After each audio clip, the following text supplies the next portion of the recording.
Nih saya kasih challenge buat bapak-bapak. Ya, sains atau data menunjukkan bahwa banyak sekali terjadi penurunan testosteron atau hormon laki-laki di zaman sekarang ini, yang katanya beberapa data menyebutkan bahwa kadar testosteron seorang laki-laki umurnya 30 tahun di usia 2000, di tahun 2000-an kayak begini, laki-laki usia 30 tahun di usia di tahun 2000-an kayak begini, itu sama dengan laki-laki yang umurnya 60 tahun di tahun 80-an kadar testosteronnya. Itu turun banget. Di tema penyakit juga sama sebenarnya. Di tema penyakit juga sama. Ketika ada masalah katakanlah dengan orang tua, dengan ayah, dengan ibu, yang ayah lebih dominan biasanya, sebenarnya itu sebenarnya penyakit yang ada pada diri seseorang itu kan bukan penyakit fisik aslinya, tapi penyakit jiwa, dalam konteks bahwa kebencian dia, kemarahan dia, dendam dia, dan itu semua yang sebenarnya kalau saya lihat ya jamaah sekalian, itulah yang mau Allah kikis sekikis-kikisnya bahkan habis di Ramadan. Di zaman sekarang ini Bapak Ibu sekalian, jamaah sekalian, tidak mudah untuk duduk selama 1 jam, 2 jam tanpa melakukan apapun yang sebenarnya itu adalah caranya Allah untuk membuat kita, kalau dalam bahasa orang-orang neuroscience itu prefrontal cortex-nya, daerah depan ini tuh banyak yang konslet zaman sekarang. Kenapa konslet? Karena salah satu hal yang kita dapatkan zaman sekarang dengan adanya mungkin sosial media ataupun handphone, ya, scrolling handphone mungkin ya, atau mungkin nonton di YouTube shortnya itu sebenarnya sadar tidak sadar mengganggu atau menggoyahkan keseimbangan otak kita sebenarnya. Satu. Yang kedua, dia sebenarnya mengganggu kejiwaan, sehingga banyak orang-orang yang akhirnya zaman sekarang cenderung reaktif dengan sesuatu, cenderung lebih mengutamakan dopamin instan yang ada dalam dirinya, yang sebenarnya itu pun bukan dopamin yang real, hormon ya. Dopamin itu hormon yang membuat akhirnya dia lebih suka dengan sesuatu yang instan. Inilah sebenarnya masalah kita di zaman sekarang ini, yang kalau mungkin bahasa saya mental skillnya manusia yang hidup di zaman sekarang ini sangatlah rendah gitu ya. Sehingga sebenarnya dalam syariat sendiri Allah Subhanahu wa taala memberikan banyak sekali cara untuk itu. Ya, cuman memang kondisinya adalah banyak sekali pengganggu atau distraktornya itu yang membuat kita itu merasa tidak bisa tenang gitu kan. Makanya duduk dalam majelis seperti ini 1 jam, 2 jam, bahkan yang kadang-kadang saya mungkin kalau bahasanya tuh saya pengen keplak gitu ya. Orang-orang yang lagi sholat Jumat masih pegang handphone saat khotibnya berkhutbah. Pengen saya keplak orang itu. Kenapa saya keplak? Ini orang nggak ada adab menurut saya. Nggak ada adab. Nggak ada adab sama sekali. Yang beberapa kali saya lihat di satu masjid gitu kan, sibuk tuh. Apa yang dikerjakan, lihat chart ini itu segala macam, nah, itu pun bukan juga hasilnya triliunan juga gitu loh. Tapi untuk duduk 1/2 jam mendengarkan kalimat-kalimat Allah dan Rasulullah, begitu berat mereka. Ini yang jadi masalah. Itu sebenarnya problemnya kan sebenarnya adalah karena kita nggak ngerti Tuhannya kita, maunya Tuhannya kita apa, bahkan nggak ngerti cara beradab dengan Tuhannya kita. Sehingga yang terjadi apa? Yang terjadi, dia bertindak, bersikap itu sesuai dengan hawa nafsunya saja, bukan sesuai dengan apa yang Allah perintahkan. Makanya apa tuh namanya, dalam tema jiwa, hati dan raga kita ini ya Masya Allah, banyak yang nggak sinkron ya, banyak nggak sinkron dan perlu kita sinkronkan. Tapi lagi-lagi di banyak momen dan banyak tema yang Allah berikan, atau topik atau waktu yang Allah berikan, itu pun kita tidak manfaatkan dengan baik. Contoh sekarang saya pengen tanya nih kepada jamaah sekalian. Dan alhamdulillah ini pertama kali saya satu kursi dengan Ustadz Umar Mita. Insya Allah. Aduh Ustadz nanti ngomongnya, nanti saya dulu. Saya cuma megang mic aja. Hah? Saya cuma megang mic aja. Oh Masya Allah. Udah saya pulang ini. Mic-nya turun. Mohon maaf. Tadi MC nyuruh saya ngomong duluan. Gitu. Ustaz nonton dulu. Nah, begini kan udah dibilangin kan sama saya. Kami ini akrab banget tuh sekalian, Masya Allah. Ya, jiwanya tuh selalu bersatu. Meskipun tak bertemu. Tadi saya tanya, beliau kan baru, Masya Allah nih, baru melahirkan istrinya. Saya tanya, gimana kabar anak terbarunya? Insya Allah ya, semoga Allah jaga rahmati Ustaz Sarmita dan keluarga ya, Insya Allah ya. Baik, satu aja saya tanya, apakah banyak terjadi perubahan pola makan dan apa yang kita makan di Ramadan dibanding 11 bulan? Enggak loh, cuman berubah waktunya aja. Yang dimakan sama nggak? Sama. Jumlahnya sama nggak? Sama. Coba lihat kan, jumlahnya sama, dimakan sama. Coba lihat, kita lihat waktu buka Ramadan berubah nggak kita? Enggak, bahkan ada beberapa Ustaz, kurma itu sunnah, gorengan wajib. Nah, itu kan ada beberapa istilah itu kan. Nah, gitu lah. Jadi nggak banyak perubahan, sehingga akhirnya tadi dibacakan oleh qori kita, Masya Allah, syahrul Ramadan unzila fihil Quran kan gitu kan. Ramadan tuh bulannya diturunkan Quran.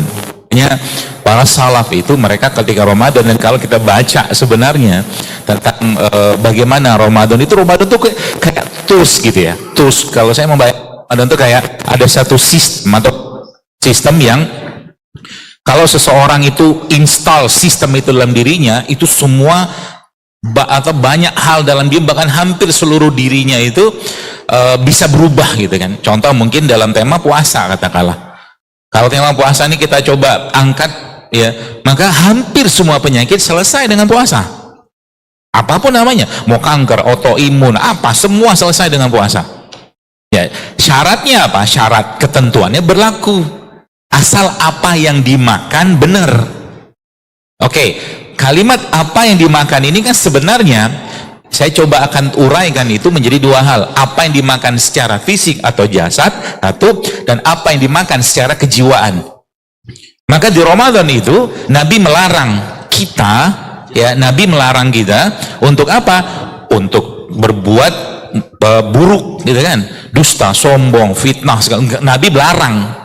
Bahkan ketika ada orang mengajak kita berdebat saja, Nabi SAW melarang kita, katakan pada mereka, aku sedang puasa, kan gitu perintahnya. Supaya apa? Supaya nggak terganggu kejiwaan kita. Satu, artinya apa? Kalau memang mau puasanya benar, yang Nabi SAW juga jelaskan, Allah nggak butuh pada orang-orang yang berpuasa hanya menahan lapar dan haus, tapi dia tidak meninggalkan perbuatan yang keji, kata Allah. Situ sebenarnya yang ingin Allah masukkan dalam diri kita itu sebenarnya justru makanan berikutnya, makanan dalam tanda kutip ya, santapan dan sarapan kita yang justru harusnya kita jauh lebih banyak atau perbanyak ke situ. Itu amal soleh. Salah satunya adalah Ramadan. Itu sebabnya para salafus soleh sejak zaman dulu ketika Ramadan meninggalkan, hampir semua meninggalkan majelis-majelis mereka. Imam Malik, Imam Ghazali, semua meninggalkan. Ngapain mereka? Mereka sibuk dengan Quran. Sibuk benar-benar dengan Quran. Bahkan kita sering baca kan, ada beberapa riwayat disebutkan Utsman bin Affan dalam satu rakaat witir selesai 30 juz. Kadang-kadang kita mikir caranya gimana? Atau Imam Syafi'i gitu kan, per berapa hari itu selesai Quran. Karena memang bagi mereka kebutuhan jiwa mereka terhadap Quran itu sendiri itu jauh lebih besar daripada kebutuhan makanan mereka. Sehingga yang terjadi apa? Baik, kita sekarang belajar. Kalau kita sekarang ingat umroh, katakanlah umroh itu kan ada tawaf kan, habis tawaf kita sa'i, katakanlah gitu kan. Saya membayangkan sa'i itu susah loh, berat. Sa'i itu susah, sa'i itu berat dan capek. Gak gampang jalan 7 kali, lari kayak begitu 7 kali, gak gampang. Tapi pertanyaannya, kenapa itu dikerjakan setelah tawaf? Kenapa? Karena di tawaf itu kita seperti sedang dibersihkan dulu oleh Allah wadahnya kita, hatinya kita, untuk kita melakukan pekerjaan yang berat, yang dengan pekerjaan berat itulah kita tidak lagi menganggap itu berat dan tidak lagi menganggap itu beban buat kita. Sehingga tawaf dan sa'i itu menjadi satu paket ya di umroh katakanlah kayak begitu, yang membuat akhirnya orang melakukan itu dengan apa? Dengan keikhlasan, dengan ketenangan, dengan cinta, ya, dan seterusnya kayak begitu. Sehingga yang terjadi apa? Orang merasakan ketenangan, kedamaian. Artinya apa? Kalau ada orang misalkan ketika Ramadan saja sudah ada muncul pikiran, aduh jatah makanku dikurang. Bahkan kemarin saya ada satu kajian, ada orang tanya sama saya, pertanyaan itu ya buat saya tuh apa ya, receh gitu Ustaz. Tapi saya nggak mau receh sama dia. Dia bilang, dok saya tuh suka banget minum kopi susu gula aren. Kalau Ramadan kira-kira saya pas minumnya kapan? La ilaha illallah Muhammad Rasulullah. Kalau Ustaz sukanya apa? Suka ngaji kayaknya, Masya Allah. Gitu ya.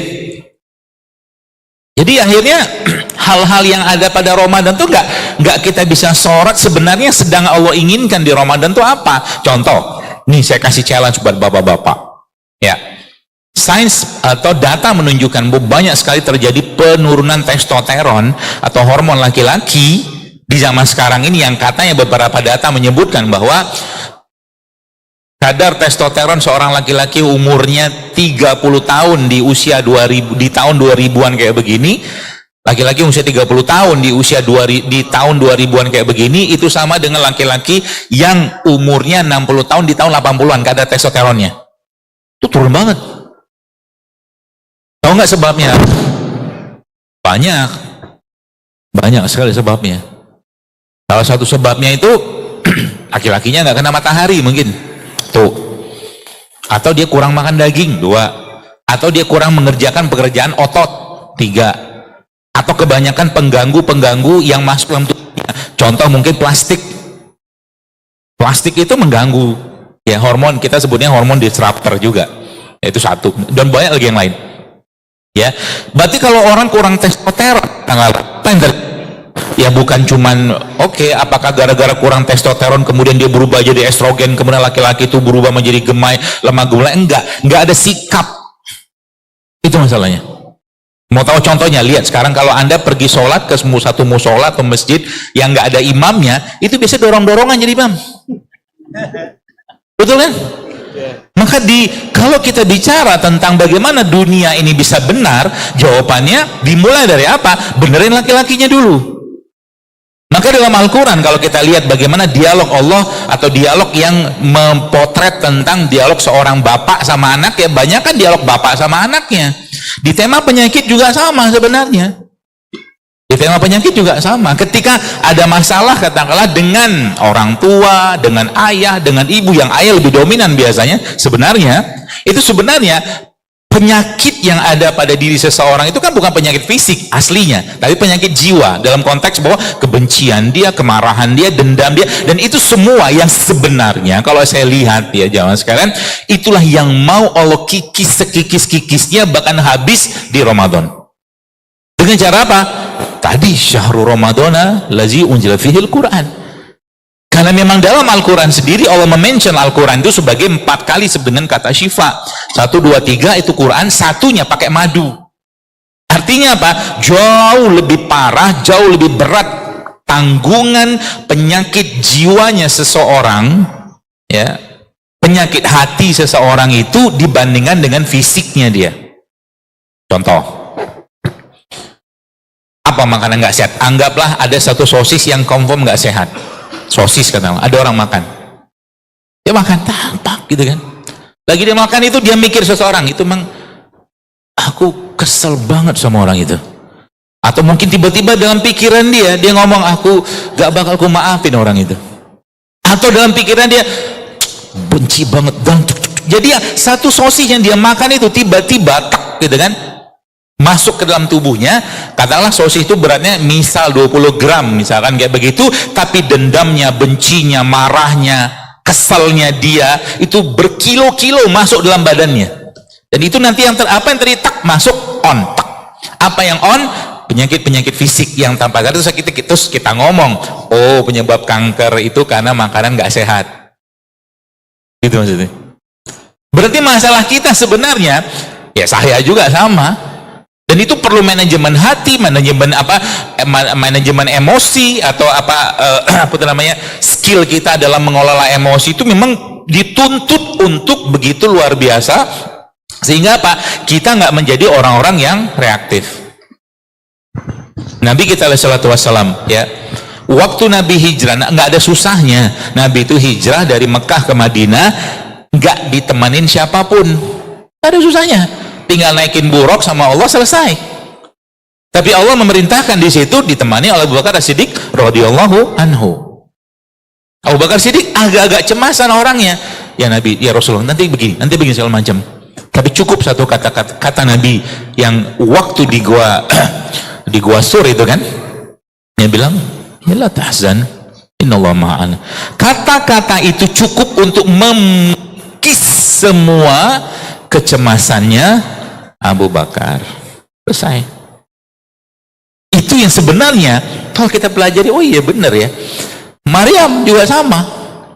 Maryam alaihissalam takut nggak? Takut, bahkan sampai ngomong, andai saja aku mati gitu deh. Tapi menariknya apa? Lihat, penyakit yang justru malah, saya nggak ngomong penyakit fisik ya, penyakit hati dulu, yang jauh lebih powerful, jauh lebih dahsyat efeknya ke fisik seseorang itu kalau dia berurusan dengan Allah. Oke. Orang-orang zaman dulu nggak gitu caranya. Maryam waktu dalam kondisi beliau alaihissalam mau melahirkan kan sakit, takut segala macam, ya. Apa yang dilakukan Maryam? Beliau tidak mempersalahkan dan tidak mempertanyakan ketetapannya Allah. Tidak. Yang dia sorot adalah dirinya sendiri. Enggak, kenapa aku sakit kayak begini ya Allah? Enggak. Andai aku mati jangan sakit ya Allah gitu loh. Jadi ketika urusan penyakit ini urusannya sama Allah, apalagi Allah, contoh mungkin dalam tema seseorang itu mencurigai Robnya sendiri. Emang ada orang mencurigai Robnya sendiri? Baik, sekarang saya tanya, kalaulah ada seorang, ada pasangan suami istri atau istri ini punya suami, ya, punya suami yang bermasalah katakanlah, atau si suami punya istri yang bermasalah. Pertanyaannya, apakah di titik itu katakanlah, di posisi itu, semua yang terjadi itu bukan karena ketetapan atau kehendak Allah? Maka jawabannya nggak mungkin. Satu. Pertanyaan berikutnya, kalaulah itu ketetapan Allah, apakah ketetapan Allah itu bagus? Mana pernah Allah menetapkan sesuatu itu bagus? Artinya apa? Artinya, ya, kalau sampai ada keluar kalimat, kenapa aku dikasih suami kayak begitu ya? Kenapa dikasih istri kayak begitu ya? Kenapa anakku begini segala macam? Maka pertama kali yang harus dia koreksi bukan Allahnya, tapi dirinya. Artinya apa? Kecurigaannya dia, mungkin kemarahannya. Saya kemarin sempat tadi beberapa waktu sempat ngobrol dengan seorang ya sahabat saya juga tentang, saya bilang kenapa zaman sekarang itu banyak sekali penyakit-penyakit yang berhubungan dengan apa kita sebut dengan mental illness. Oke, mental illness itu mungkin kalau dia datang ke seorang ustadz atau pendakwah yang tidak tahu latar belakang mental illness, maka si ustadz itu dengan gampang ngomong, kok ada penyakit kayak begini ya?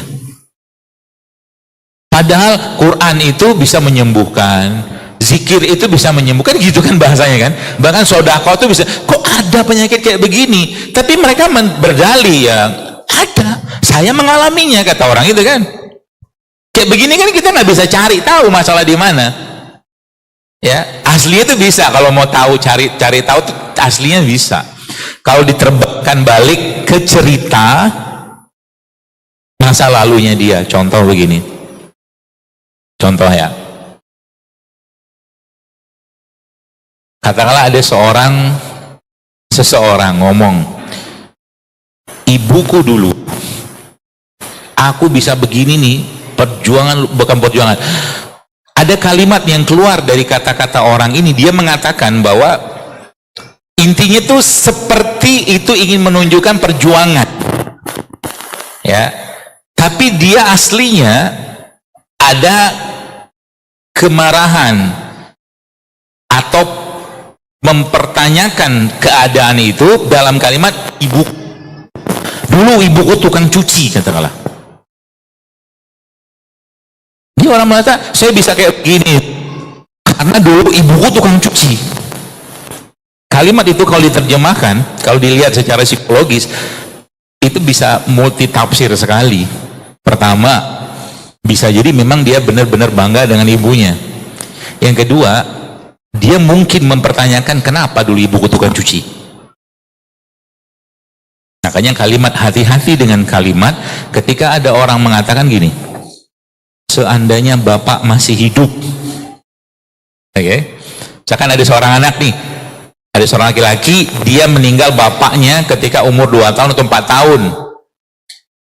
Oke, tidak ada masalah. Kemudian tiba-tiba sakitnya sakit segala macam, terus akhirnya si bapak ini, Bapak sekalian, si bapak ini udah dewasa gitu kan, udah SMP gitu kan, dia lihat anak orang lain diantar pakai apa dengan orang tuanya, ada orang tua, ada bapaknya. Terus muncullah kalimat di sini, seandainya bapak masih ada ya. Kalimat itu seakan-akan kalimat itu kalimat kesedihan, tapi bukan. Kalimat itu mempertanyakan kenapa mati duluan. Kenapa mati duluan? Kenapa nggak nemenin saya SMP, SMA dan seterusnya?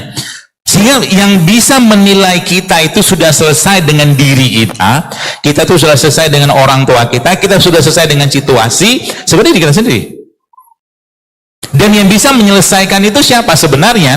Ya pastinya Allah. Ya, dengan cara kita belajar menata hati itu kembali, sehingga apa? Kita nggak reaktif dengan sesuatu, tapi kita kalem aja.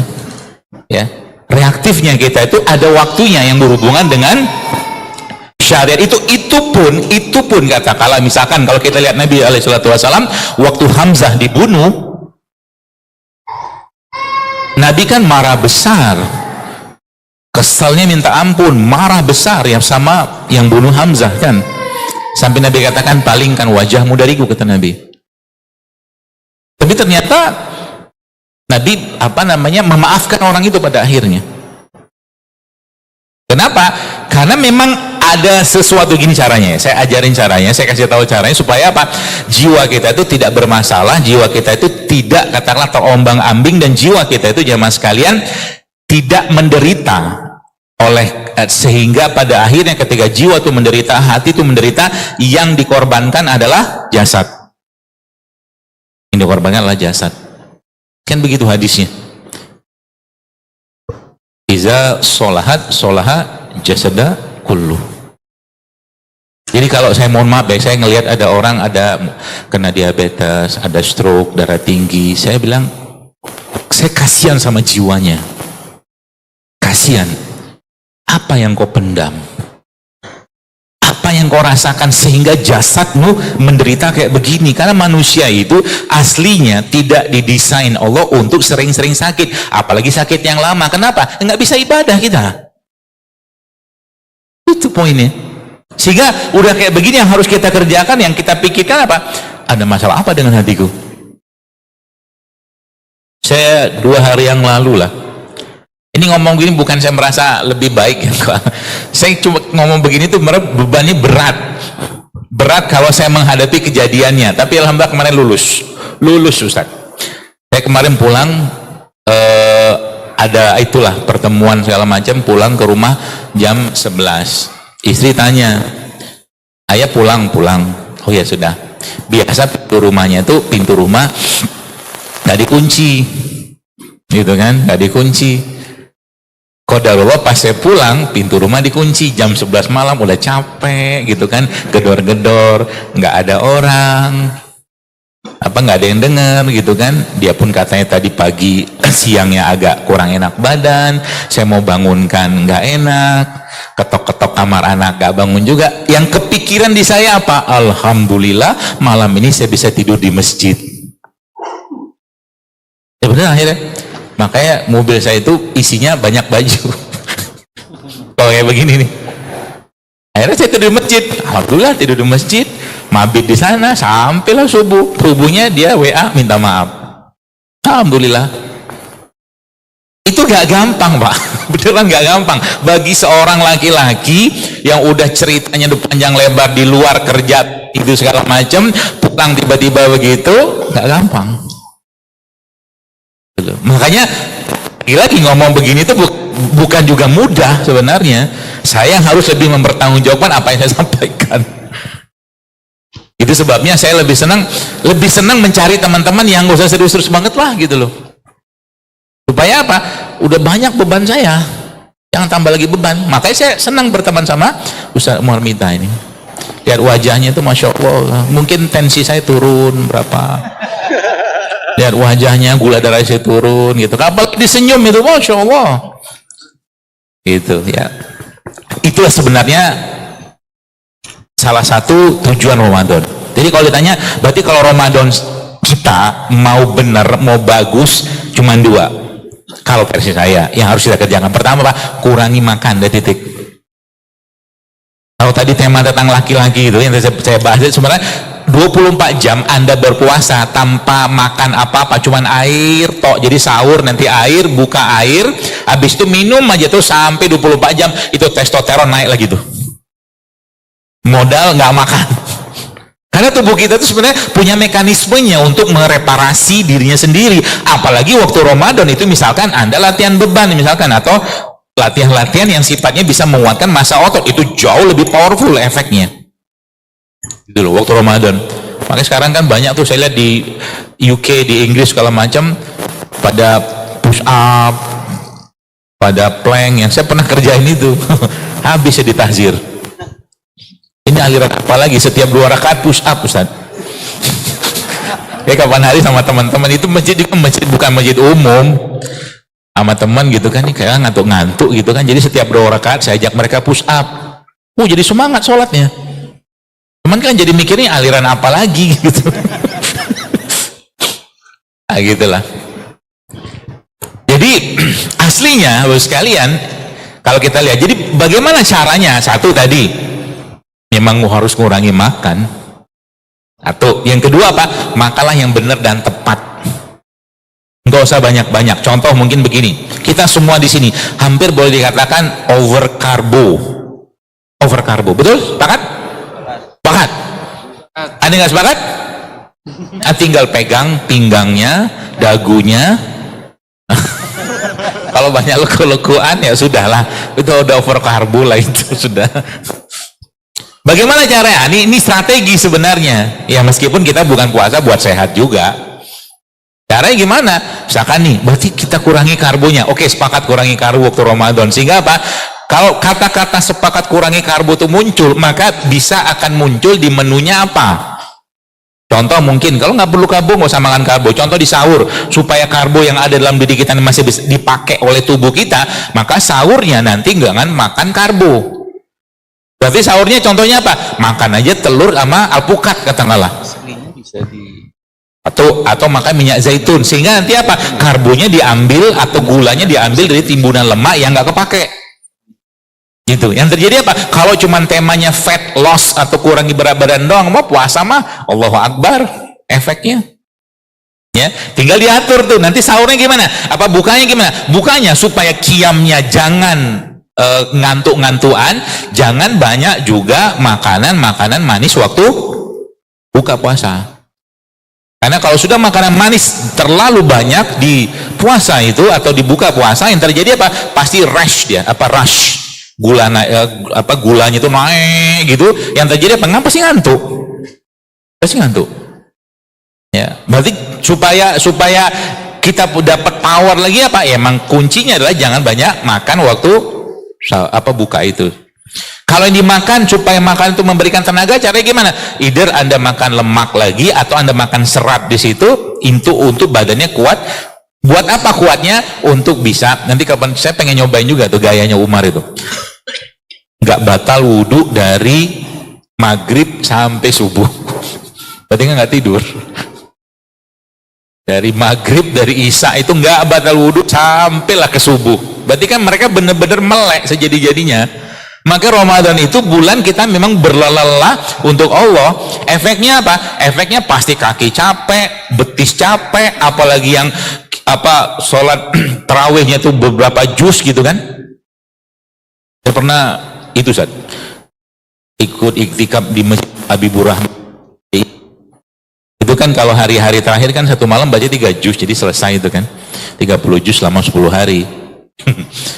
Mungkin ada itulah dalam salah satu iktikaf itu diceritakan gitu kan, ada yang ketika imamnya sudah salam dia masih sujud saking ngantuknya. Waktu dengar salam itu ya dia balik langsung kan waalaikumsalam kata dia. Sampai kayak begitu lelahnya gitu loh. Gak apa-apa ya, seperti itu. Dan apa efeknya? Waduh, kalau badan kita dikurangkan, makan kita dikurangi bro sekalian ya, sistem kita tuh akan bekerja lebih powerful lagi. Frontal cortex yang saya tadi sampaikan itu akan bekerja lebih dahsyat lagi. Kedisiplinan kita, fokusnya kita, kemampuan mental kita semua akan meningkat.